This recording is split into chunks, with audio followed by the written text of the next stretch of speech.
Այսպեսի մի հարց կա, որը ինձ անձնապես շատ հուզում է։ Իմ տպավորությամբ մասնավորապես Լոս Անջելեսում եւ հատկապես Գլենդեյլում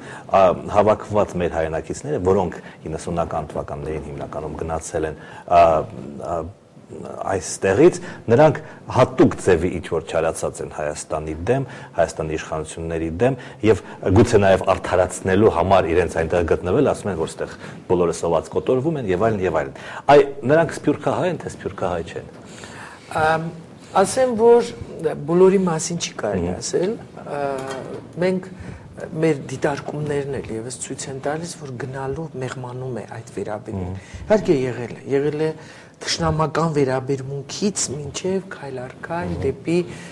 հայրենասիրություն գնացող ճամփան։ Ես այն կարծիքին եմ, որ նրանք բոլորը, որոնք հաստատվում են արդեն այնտեղ, որոնք կարողանում են իրենց հացի հարցը լուծել, երեխաների կրթության հարցը լուծել, սկսում են իրենց այստեղ ապրող հարազատներին օգնել, գնալով մեղմանում է այդ լարվածությունը։ Իհարկե կան հարյուրավոր, հազարավոր մարդիկ, որոնք երազում են վերադառնալ, որոնք չեն հարմարվում այն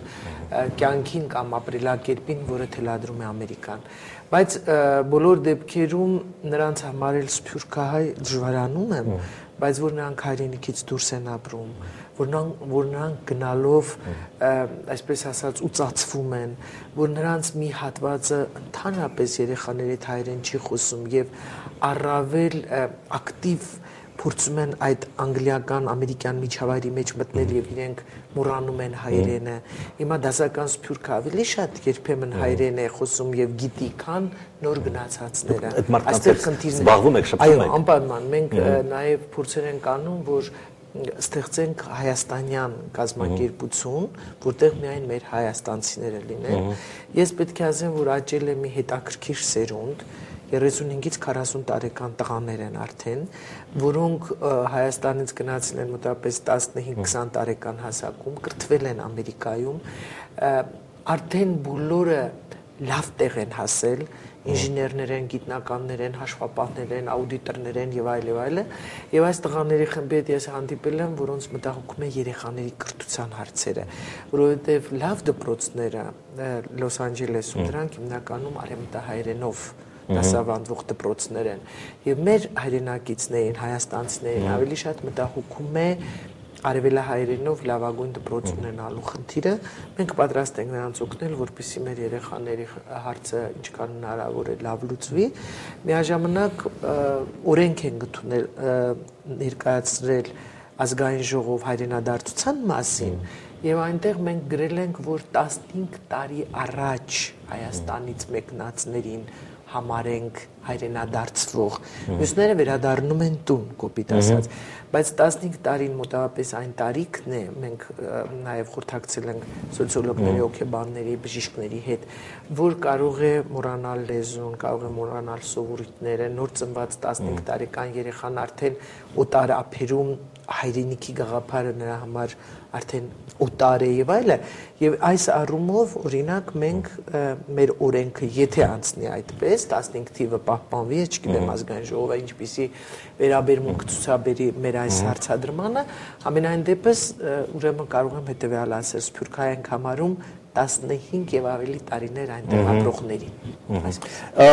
Իսկ պոլսահայերը սփյուռքահայ են թե չէ։ Ես մի անգամ անզգուշություն եմ ունեցել Պոլսում ասել սփյուռքի ներկայացուցիչ, ոմանք նեղացան, ասացին մենք մեր հայրենիքում ենք ապրում, մենք ոչ միտեղ չենք գաղթել։ Ես այնուամենայնիվ դες եմ հասկանում, որ մարդը ապրում է պետությունում, այսինքն Հայաստանում կամ Արցախում, եւ մարդը ապրում է պետությունից դուրս։ Շատ նուրբ խնդիր կա այստեղ, որովհետեւ նրանք չեն սփռվել աշխարհում։ Մենք սփյուռքը ասում ենք հիմնականում սփյուռքը լինում է զոհի սփյուռք, պարտադրված սփյուռք, աշխատանքային միգրանտների սփյուռք, մշակութային սփյուռք, տեղահանվածների սփյուռք եւ այլն։ Մերը զոհի սփյուռքն է, որտեղ զոհի հետևանք է հիմնականում, սակայն Պոլսում ապրողները դրանք արևմտյան Հայաստանից տեղափոխված մեր հայրենակիցներն են եւ հերույթերն էլ փորձեց իմ այցը Թուրքիա որևէ բան չկարողանալով գտնել,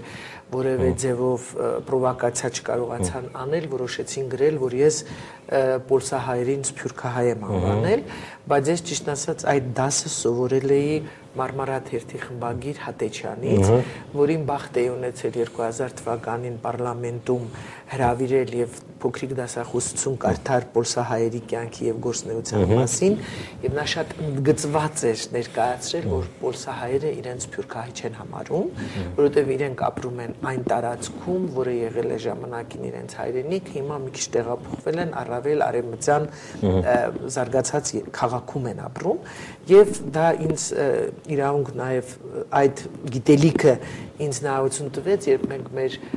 հայցակարգն էինք մշակում, սահմանել թե սփյուռքը որն ենք համարում հայկական լեռնաշխարհից դուրս ապրող մարդիկ, որովհետև մենք ջավախահայերին էլ սփյուռք չենք համարում, որովհետև ջավախահայերը ապրում են իրենց հողի վրա, տարածքում, դարեր շարունակ, հետևաբար նրանք մերձակա մեր հայրենակ տարածքում ապրող մեր հայրենակիցներ, որոնց հետ մենք աշխատում ենք, բայց դրանց սփյուռք չենք համարում։ Միջոցառումից բերեց այդ անզգուշությունը վաղուց էի սովորել։ Երկու րոպեում միջոցառումների մասին այ դուք առանձին ճյուղերով հավաքում եք, չէ՞, նաև մեծ լրագրողներից, ճարտարապետներին եւ այլն եւ այլն եւ այլն։ Դրանից հետո դուք հետևում եք, թե ինչ է հետևում այդ հանդիպումներին, թե ասենք կենացները խմում են, այսպես ասած, ու բաժանվում են։ Մենք 23 մասնագիտական համաժողով ենք արել, առաջին արդյունքը այդ համաժողովների նա է, որ իրար ճանաչում են։ Մեկ անգամ գալով հարյուրավոր մարդիկ կարողանում են իրար ճանաչել։ Երկրորդ խնդիրը նա է, որ մենք ստեղծում ենք ընկերակցություն, մասնագիտական խորհուրդ ենք ստեղծում Սփյուռքի եւ Հայաստանի ներկայացուցիչներից։ Երրորդ խնդիրը նա է, որ մենք կայք ենք ստեղծում այդ թեմայով եւ նրանք իրար հետ աշխատում են։ Եվ վերջապես չորրորդը գլխավոր հիմնահարցերը, որոնք ծառացած են այդ բնագավառում, մենք սկսում ենք իրար հետ քննարկել եւ տեսնել ինչքանով նրանք կարող են օգնել հայրենիքին եւ հակառակը Հայաստանի ինչով կարող է օգնել։ Ձեր համաժողով, օրինակ լրագրողների համաժողովի արդյունքները կարող եմ ասել, արդեն տասնյակ սփյուռքյան թերթեր ինձ ասել են, որ ամբողջ լրատվությունը Հայաստանից ստանում ենք անվճար, որովհետև մենք միմյանց ճանաչեցինք այդ համաժողովի արդյունքներով եւ այլևս մեզանից գումար չեն պահանջում։ Սա առաջին։ Երկրորդը դուք առաջարկեցիք երիտասարդ լրագրողների դպրոց ստեղծել, եթե հիշում եք դա օկտեմբերի վերջն էր, արդեն հունիս ամսին Երևանի պետական համալսարանում ստեղծվեց երիտասարդ լրագրողների դպրոցը, 18 երիտասարդ լրագրողներ եկան 13 երկրներից եւ նաեւ շնորհակալ եմ Արամ Աբրահամյանին, որը անվճար դասախոսեց մեր երեխաներին եւ երբ ես հանդիպեցի, նրանք հիացած էին մեր շատ ու շատ դասախոսներից, այդ թվում նաեւ ձեզանից, հրապարակավ շնորհակալություն եմ հայտնում, որովհետեւ եթե ամեն մեկս մի ծրագրում փոքրիկ օգուտ ենք բերում, դա արդեն դառնում է մեծ բան։ Սա այն դեպք չի, որտեղ բիզնես է։ Այո, նույնը կարող եմ ասել ճարտարապետները Շանհայ Էքսպո 10-ի աշխարհի քաղաքի կառուցման մեջ ճարտարապետները վիրտուալ քաղաք կառուցեցին, 80%-ը մասնակցեց սփյուռքյան ճարտարապետները եւ ոչ թե հայաստանյան ճարտարապետները։ Իրավաբանների համաժողովից հետո Գագիկ Հարությունյանին հիշում եք ընտրեցինք ընկերակցության ղեկավար, մենք հաջորդ թեման նվիրեցինք Ղարաբաղի հիմնախնդիրներին, արեցինք համաժողովը Ղարաբաղում 2 տարի հետո իրավաբանների առաջի համաժողովից եւ փաստորեն իրավաբանների մի խումբ աշխարհում նստած տենդագին զբաղվում է Ղարաբաղի խնդրով։ Սա արդեն նվաճում է։ Վերջին հարցը գուցե չեմ կարող դες քաղցր հարցով վերջացնել, ինչպես է գնահատում Ժիրայր Սիֆիլյանին ՀՀ քաղաքացիներին չտրամադրելու փաստը հարցնում է մեր հերոստատողների Գեգամ Խաչատրյանը։ Գիտեք, իհարկե կան 1-2 դեպքեր, որոնց մասին հասարակությունը անդադ հարցնում է եւ նրանք է սփյուռքահայեր են։ Իհարկե ես առաջինը կուրախանայի, որ այդ բոլոր հարցերը լուծվեն եւ ավելորդ քննարկումներ չլիներ, սակայն կան խնդիրներ, որոնց պատասխանը պետք է դա օրենքը, որոնց պատասխանը պետք է տա պատկան մարմինները եւ ոչ թե սփյուռքի նախարարությունը։ Մեզ դիմել են նաեւ մեկ ուրիշ դեպքի առումով Ես ընդամենը կարող եմ նամակը վերահասցեագրել, դա մեր գործառույթների մեջ չէ, ես չեմ քաղաքացիություն շնորհողը կամ ես չէ այդ որոշումը կայացնողը, բայց բոլոր դեպքերում ես պաշտպանում եմ այն տեսակետը, որ բոլորի համար, անկախ նրանից սփյուռքահայ թե հայաստանցի, օրենքը պետք է գործի,